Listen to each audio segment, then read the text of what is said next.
Bueno, muy buenas ya noches para todos. Mi nombre es Carlos Montoya. En primera instancia quiero agradecerles por acompañarnos en este espacio, tanto a los asistentes como al profesor Alexander Cárdenas, quien es la persona experta que nos acompañará con la temática para el día de hoy. Bueno, pues primero que todo, pues también les agradezco por la espera para quienes estuvieron también ya acá a las 6 en punto. Me presento, yo soy Carlos Montoya, yo soy el director del programa o de la especialización en Ingeniería de Operaciones, Manufactura y Servicios.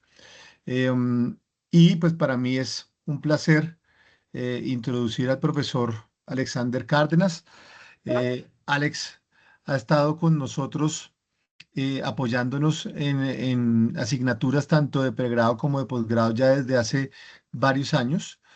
Alex es un ejecutivo en transformación digital y adopción tecnológica con experiencia liderando iniciativas como Digital Adoption Lead y Product Owner en entornos empresariales complejos. Su trayectoria se enfoca en la implementación de estrategias centradas en el usuario, integrando tecnología, experiencia y comportamiento para generar valor sostenible en las organizaciones.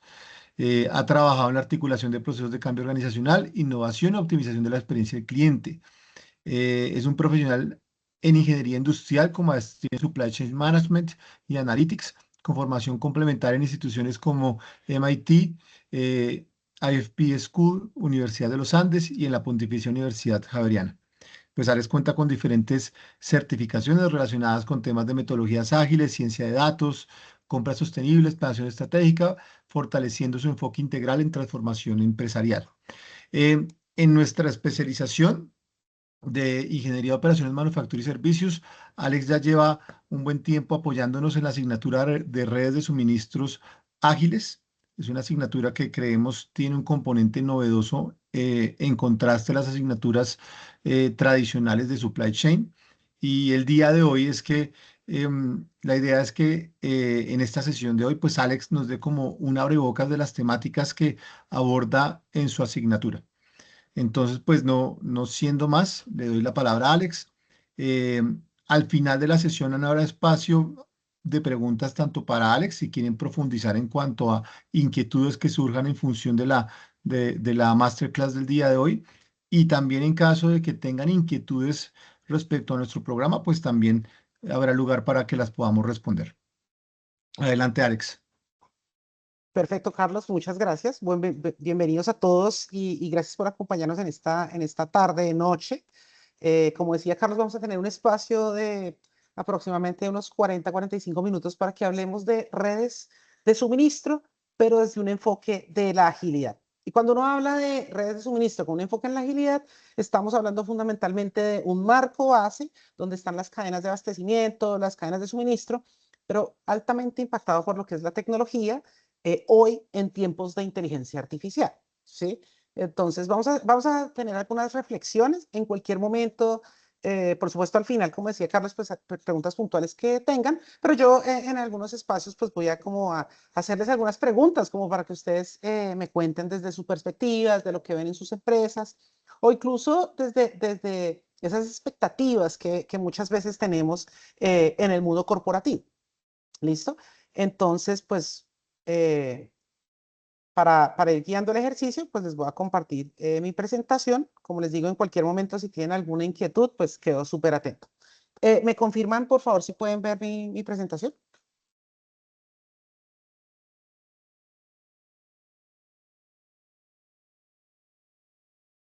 Sí, señor. Perfecto. Muchas gracias. Entonces, bueno, pues como les veníamos diciendo desde el principio, vamos a hablar de redes ágiles de suministro. Y por supuesto, una perspectiva desde innovación y transformación en una era donde se habla mucho de inteligencia artificial, ¿sí? Eso digamos que es un elemento que queremos traer a la mesa. Entonces, para dar inicio, contarles tres cifras que a mí me parecen interesantes, pero sobre esto hay todavía mucha mayor información, pero son tres cifras que a uno le ayudan a posicionar la importancia de lo que está pasando hoy en día. Lo primero, pues el fin de una cadena lineal. Lineal, no como la estructura, ya desde hace ya varias décadas, hablamos de redes, no de ese enfoque lineal de la cadena de suministro, sino de redes de valor, de redes de abastecimiento, etcétera. Un poco por la complejidad de interactuar en nuestras decisiones con diferentes eslabones, con diferentes actores, ¿sí? O sea, uno no tiene un proveedor, una fábrica, un centro de distribución, sino que hay múltiples actores en un mismo eslabón y eso pues le da ya la complejidad de ser una red. Sin embargo, le damos mucho mayor fuerza a que es una red viva, lo cual implica que tiene fluctuaciones en todo momento, derivados fundamentalmente de un cliente que es cada vez más exigente, que tiene muchas expectativas, pero en los últimos años, también dada ese dinamismo por las diferentes disrupciones que existen en el mercado, en la economía, en los diferentes entornos que hay. O sea, en este punto, cuando hablamos de disrupciones, hablamos de temas de tipo político, económico, ambiental, social, entre otros. Y eso, por supuesto, pues desencadena en diferentes elementos de interés para nuestras redes de valor. Tres cifras, entonces, el primero, pues básicamente cómo se esboza que aproximadamente un 70% de proveedores estarán o habrán implementado soluciones de inteligencia artificial para el año 2026, ¿sí?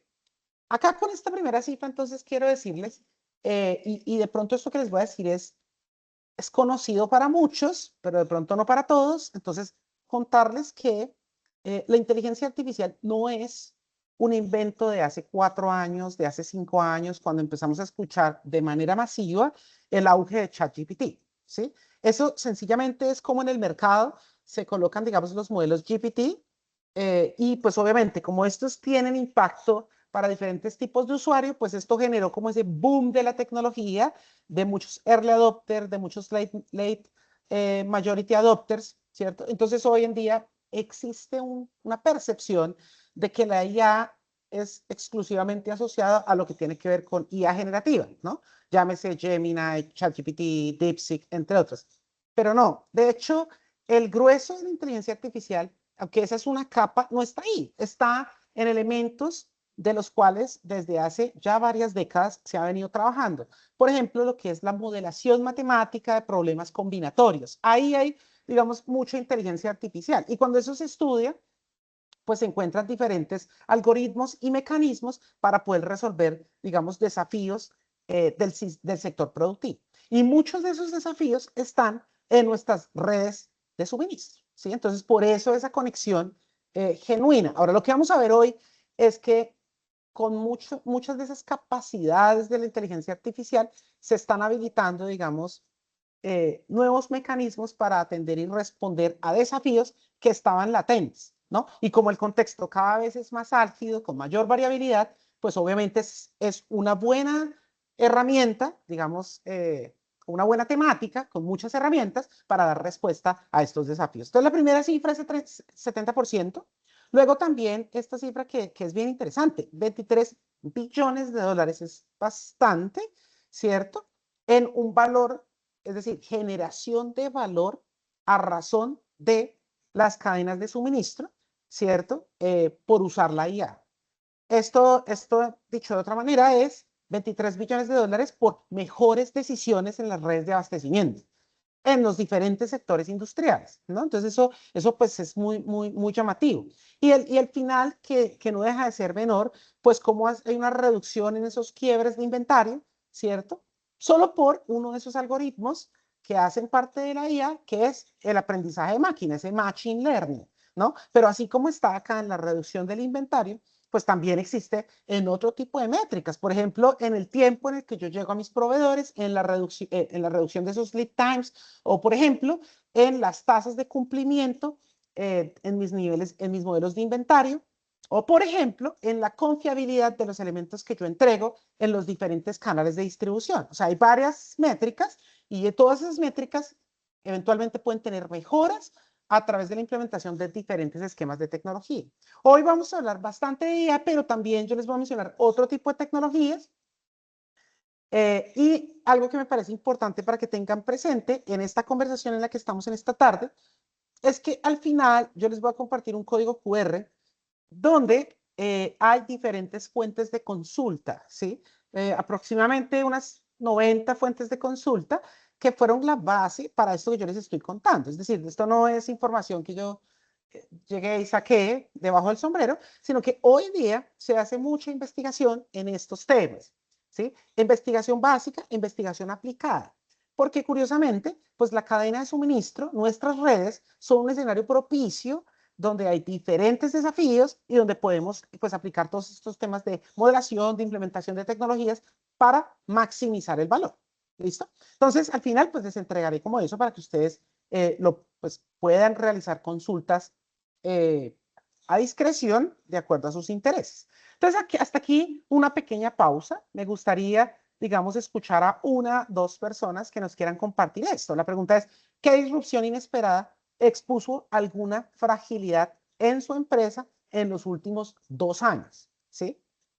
¿Quién se anima a contarnos? Oiga, yo les puedo contar una de las que pasaba, hoy en día en teoría no pasaría tanto, pero digamos en los años 90 y una primera parte de los años 2000, pues habían muchas disrupciones. Por ejemplo, tú traías las 60 toneladas de azúcar en el camión, ¿cierto? En una mula y te podían incendiar la mula, ¿sí? O traías mercancía desde el puerto de Buenaventura y algo pasaba y se perdía. Hoy en día nosotros eso digamos que ya lo reconocemos y ¿cómo lo reconocemos? Pues hay seguros, hay un sinnúmero de cosas para disminuir el riesgo en la medida en que se materializan este tipo de eventos. Pero ¿qué otro tipo de disrupciones ustedes han podido ver en su cadena de suministro, en su red de valor? Cuéntenme el que quiera, de manera voluntaria. Hola, buenas noches, ¿me escuchan bien? William, claro que sí, ahí te escucho. Bueno, yo creo que uno de lo que estamos viviendo todos a nivel nacional es el tema de la seguridad en las vías, ¿no? Eh, ¿Correcto? Vemos ahorita lo que pasó en el Cauca y cómo desconecta una sola vía como la Panamericana, afecta el suroriente del país. Y creo que es algo que ha afectado no solamente la calidad del servicio, sino la fluidez de las cadenas de suministro por el working capital de una organización. Ay, qué pena que esté Ujú. un poco gripado, pero siempre pienso que ese es uno de los grandes retos que hoy tenemos en temas, en toda la cadena de valor, en el proceso logístico. Correcto. William, muchas gracias. Yo me uno a tu comentario y me sirve para contarles algo. A mí me gusta mucho escuchar a Diana Uribe, ¿sí? Bastante. Y Diana Uribe, hace más o menos unos 3 años, mm, en uno de sus podcasts hizo una reflexión que a mí me parece fascinante.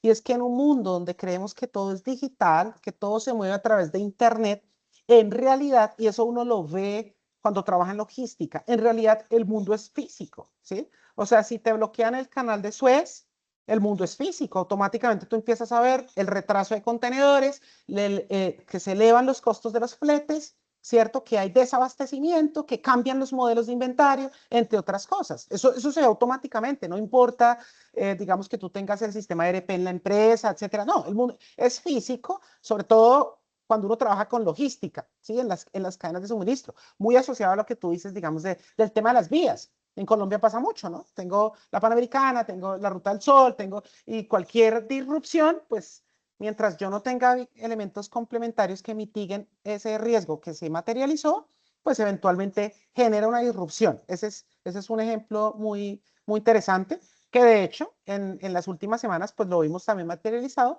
con el conflicto en Medio Oriente. Digamos que ha tenido impactos también en las cadenas de suministro, ¿no? Como, digamos, hay que hacer unos trayectos mucho mayores en el transporte marítimo, por ejemplo. También, y acá para darles un ejemplo adicional, las cadenas de suministro que se apalancan mucho en tecnología también pueden tener disrupciones si, por ejemplo, se caen servicios en la nube de los proveedores de dichos servicios. Por ejemplo, hace algunos meses se cayeron servicios de la nube de Amazon Cloud en la costa este de Estados Unidos y eso, por supuesto, pues tiene impacto en las cadenas de suministro. ¿Por qué? Porque muchos de los sistemas, o sea, cuando ustedes hablan de tener un ERP, sistemas de aprovisionamiento, sistemas de pronósticos, etcétera, muchos de estos hoy en día son arquitecturas que están en la nube. ¿Sí? Y si le pasa a un banco, que sabemos que en Colombia le ha pasado a los bancos, pues con más veras a las empresas que tienen cadenas de suministro de tipo global. De hecho, cuando uno mira la perspectiva de estos third party logistics o fourth party logistics, uno se encuentra que varios de esos servicios que se prestan logísticos para terceros tienen que ver con los sistemas de información. Entonces, esta pausa de reflexión solamente era porque entendiendo que cada vez hay más disrupción, pues por ahí me quiero meter para hablarles de por qué la tecnología. ¿Y cuál es la hipótesis acá? Que la tecnología se constituye en una línea base de interés para apalancar todos estos desafíos que cada vez crecen más. Esto es muy importante. O sea, nosotros difícilmente podemos controlar cada una de estas variables, ¿no? Eso es como si uno dijera cuando compra el carro, no, a mí no me van a estrellar, no, yo no voy a tener un accidente, no, a mí no me van a quitar el espejo, etcétera. No, al final, ¿qué hace la gente? Dice, son un sinnúmero de externalidades, lo que yo hago es comprar un seguro, por si se llega. Obviamente yo compro el seguro, pero pues yo no voy a dejar el carro en la calle. Lo mismo pasa en las redes de suministro. O sea, uno cuida su red de suministro, cuida sus decisiones con la modelación, con las decisiones, con la gestión del talento, con el relacionamiento con los diferentes eslabones. Uno cuida su red de abastecimiento. Pero adicional, a través de la tecnología, apalanca, digamos, como esos comodines que me permitan reactivar mi red en el caso de materializarse alguna disrupción. Bien, entonces hablemos un poquito desde el punto de vista de la inteligencia artificial. Yo traje acá 4 temáticas, pero hay muchas realmente dentro de lo que es la inteligencia artificial. Y es posible que ustedes, algunos en sus empresas, lo hayan podido ver. Primero, desde el punto de vista de los pronósticos de demanda. Nosotros sabemos que la demanda es uno de los principales drivers de valor que tiene una red de abastecimiento. ¿Sí? Eso digamos que es una premisa y ya tenemos varios años con eso, digamos, como uno de los derroteros de nuestras redes. Entender al cliente y poder traer señales para apalancar procesos en manufactura, en aprovisionamiento, en distribución y que esto, por supuesto, se vea de manera integrada, ¿verdad? Y acá, por ejemplo, pues tenemos hoy cómo se utilizan algoritmos de aprendizaje de máquina para poder anticiparnos esa volatilidad, reducir los inventarios, entre otras cosas. Eso no significa que antes de la IA no se hiciera. No, claro que sí. De hecho, hay muchos modelos de pronóstico y varios de ellos, pues si de pronto algunos de ustedes no están familiarizados, por ejemplo, nosotros en la especialización los enseñamos. Hay clases, digamos, de modelación de este proceso para el que no esté familiarizado. Hay muchos modelos de pronósticos que se tienen para poder acercarnos a esas intenciones que en demanda. Sin embargo, cuando hay disrupciones, tú necesitas muchísima data y estar procesando muchas variables en tiempo real. Y es cierto que puedes estar corriendo estos modelos con una mayor periodicidad, pero hoy a través de, por ejemplo, algoritmos de aprendizaje, pues se acerca uno mucho más y disminuye la incertidumbre frente a estas estimaciones. ¿Sí? También está el componente de la automatización. Acuérdense que la automatización, y acá estoy más enfocado en la implementación de máquinas y tecnologías, por ejemplo, como lo ven ahí en robótica, en visión de calidad, control de calidad por visión artificial, entre otros elementos, para disminuir el costo unitario y maximizar la eficiencia que existen en los eslabones. ¿Cuáles eslabones? Centros de distribución, centros de cross-docking, fábricas, bodegas, entre otras, ¿no? O sea, la tecnología per se ayuda a disminuir esos costos. Ahora, el punto es que no pueden ser ejercicios aislados, sino que nuestro enfoque es mostrar una red interconectada entre todos los eslabones para que el valor se maximice cuando hay interacción entre todos, ¿no? Porque siempre un ejemplo que me gusta decir es, de nada me sirve a mí hacer el mejor ejercicio, el mejor modelo de programación de la producción, que es algo que también nosotros enseñamos y es un tema súper apasionante, si las personas de compras compran mal, si no conocen la categoría. ¿Por qué no me sirve? Pues porque se están comiendo, los compradores que no saben comprar, se están comiendo todo el beneficio de una programación de producción adecuada. Acá las decisiones, entonces, hay que tomarlas de forma integrada, ¿sí? Un tercer elemento, los riesgos. Como he venido diciendo, los riesgos están presentes en todo momento en nuestra red de suministro. Y digamos que acá también recomiendo la lectura de El mundo en el 2050, ¿sí? O Supply Chain 2050, que es un estudio que hizo la línea de consultoría de DHL, ¿no? Tiene una línea de consultoría y uno de los escenarios, ellos plantean 6 escenarios, y uno de los escenarios es que el futuro, y uno ya empieza a ver que no es el futuro, sino el presente, es precisamente cómo las redes de suministro atienden todo el tema de contingencias, riesgos, desastres naturales, ¿sí? Entonces, cada vez que uno encuentra que hay sismos, inundaciones, volcanes, etcétera, pues por supuesto que la cadena de suministro tiene un papel clave preponderante para dar respuesta frente a esos elementos. Y el cuarto, la colaboración, ¿no? La colaboración, entonces estamos hablando de plataformas end-to-end, de inicio a fin, ¿cierto? Desde el proveedor de mi proveedor hasta el cliente de mi cliente, donde se garanticen dos cosas importantes. Primero, la visibilidad, ¿sí? Que yo en todo momento sepa dónde está mi producto. Y ustedes lo ven en su día a día. Yo puedo saber y me meto al tracking number de Maersk y puedo saber dónde está el contenedor, si ya pasó por el canal de Panamá, si ya está en un puerto cercano a mí. O sea, eso hoy lo tenemos. Pero también, primer concepto, visibilidad, pero por otro lado, trazabilidad, ¿no? Entonces yo quiero ver hacia atrás y hacia adelante y construir la historia.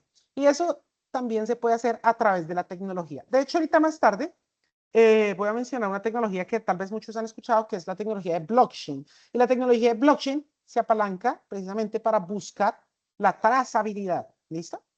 Entonces, hoy en día, y esto es muy como del estado del arte, al que le guste este tema, en los artículos que yo les voy a recomendar, hay mucha información interesante. Se habla de los modelos Transformer, ¿sí? Es como el estado del arte. Lo último en lo que se está investigando hoy en día, digamos que se encuentran los journals. Entonces, ya de por sí, los métodos tradicionales, que acá se habla, por ejemplo, de los modelos ARIMA, de los métodos de regresión, etcétera, son métodos valiosos. Son métodos valiosos y sientan las bases de todo lo que son las series de tiempo para poder analizar, por ejemplo, la demanda, el aprovisionamiento, etcétera. Son valiosos, ¿cierto? Pero cuando hay volatilidad extrema, o sea, cuando llega el COVID-19, ¡pum! ¿Sí? Se genera una disrupción tal que es difícil responder, ¿no? Obviamente uno siempre puede hacer ajustes en las políticas de inventario, en esos amortiguadores que uno puede llegar a tener, pero de todas maneras, pues es muy alta. Ejemplos, acuérdense todo lo que pasó en la pandemia, o lo que pasa, por ejemplo, en el mismo Estados Unidos, cuando, por ejemplo, viene una tormenta tropical, ¿no? Como hay desabastecimiento en todo, etcétera, etcétera. O sea, puedo tener los modelos, pero de todas maneras no responde tanto. Luego viene el aprendizaje por refuerzo, reinforcement learning. Acá básicamente ya estamos hablando un poquito de políticas dinámicas, ¿no? Eso funciona bastante bien. Y básicamente es hacer iteraciones constantes e ir ajustando, digamos, los buffers, ir ajustando las políticas de pedido, todo lo que son los despachos, etcétera.